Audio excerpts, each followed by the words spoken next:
Asta e muzica de petrecere, dacă nu... Stai mă, că bate bine.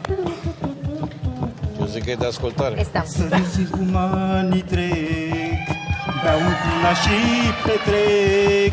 N-am să plec de pe pământ, ca frunza picată în vânt.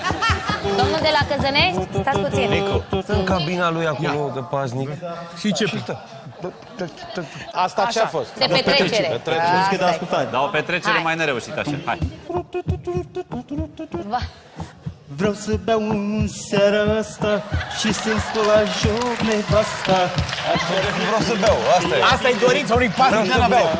Joc cu mine. E un om care ascultă. Asta e muzică de ascultare. E ok. Bravo!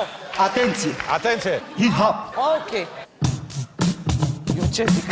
Ce cu beatbox?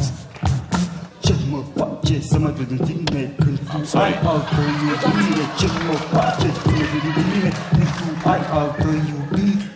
Ați fi surprins Când tu ai altă iubire. Ați fi surprins să descoperiți că asta face vreo 2-3 milioane de vizualizări pe YouTube? Da.